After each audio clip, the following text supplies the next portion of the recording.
জুলাই জাতীয় সনদ বা সংস্কার প্রস্তাব বাস্তবায়নের বিষয়ে দ্রুত সিদ্ধান্ত নেবে অন্তর্বর্তী সরকার। আর যে সিদ্ধান্ত নেওয়া হবে সে বিষয়ে সরকার অনড় থাকবে। এদিকে গণপ্রতিনিধিত্ব আদেশের আরপিও অধ্যাদেশের খসড়ায় আবার পরিবর্তন আনার সিদ্ধান্ত হয়েছে বলেও জানা গেছে। গতকাল শনিবার রাতে রাষ্ট্রীয় অতিথি ভবন যমুনায় প্রধান উপদেষ্টা অধ্যাপক মোহাম্মদ ইউনূস কয়েকজন উপদেষ্টার সঙ্গে আনুষ্ঠানিক বৈঠকে এসব নিয়ে আলোচনা করেন।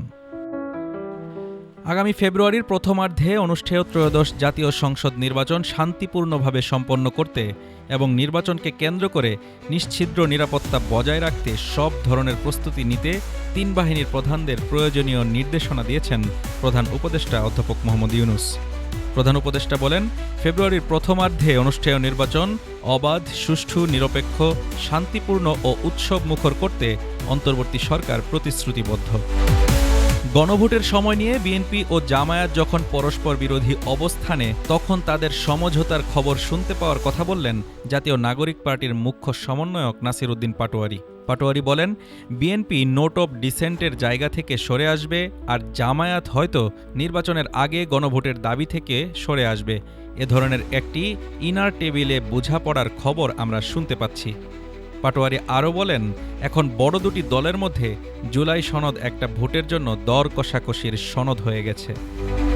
এদিকে দেশের ৩ জেলায় ঝটিকা মিছিলে অংশ নেওয়ায় কার্যক্রম নিষিদ্ধ আওয়ামী লীগ ও এর অঙ্গ সংগঠনের ২১ জন নেতাকর্মীকে গ্রেপ্তার করেছে পুলিশ।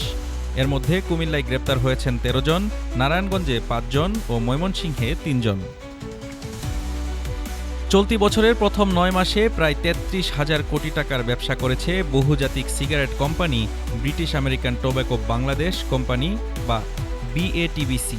গত বছরের একই সময়ের চেয়ে কোম্পানিটির ব্যবসা বা বিক্রি বেড়েছে ২,১০৮ কোটি টাকা বা প্রায় ৭%। গত বছরের প্রথম ৯ মাসে কোম্পানিটির আয় ছিল ৩০,৮৪৩ কোটি টাকা। কোম্পানিটির আর্থিক প্রতিবেদন থেকে তথ্য পাওয়া গেছে। এদিকে বৈশ্বিক বাজারে সোনার দামের উঠানামার প্রভাব পড়ছে দেশের বাজারেও।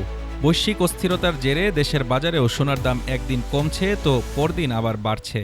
গত বৃহস্পতিবার রাতে সোনার দাম কমার ঘোষণা এসেছিল। তাতে ভালো মানের সোনার দাম হয়েছিল ভরি প্রতি ২,৯৬,০০০ টাকা। তবে দুদিন না পেরোতেই আগামীকাল থেকে সোনার দাম বাড়ানোর ঘোষণা দিয়েছে জুয়েলার্স ব্যবসায়ীদের সমিতি। ঘূর্ণিঝড় মেলিসার আঘাতে বিপর্যস্ত ক্যারিবীয় দ্বীপরাষ্ট্র জ্যামাইকা। দক্ষিণ উপকূলের বন্দরনগর ব্ল্যাক রিভার এখন পুরোপুরি ধ্বংসস্তূপে পরিণত হয়েছে। শক্তিশালী ক্যাটাগরি ৫ ঘূর্ণিঝড়টি আঘাত হানার কয়েকদিন পরও সেখানে খাবার, পানি ও বিদ্যুতের কোনো ব্যবস্থা হয়নি। সাহায্য না পৌঁছানোয় সেখানকার বাসিন্দাদের মাঝে দেখা দিয়েছে হতাশা ও ক্ষোভ। আন্তর্জাতিক টি-20 থেকে অবসরের ঘোষণা দিয়েছেন নিউজিল্যান্ডের সাবেক অধিনায়ক কেন উইলিয়ামসন। এই সংস্করণে নিউজিল্যান্ডের দ্বিতীয় সর্বোচ্চ রান সংগ্রাহক তিনি।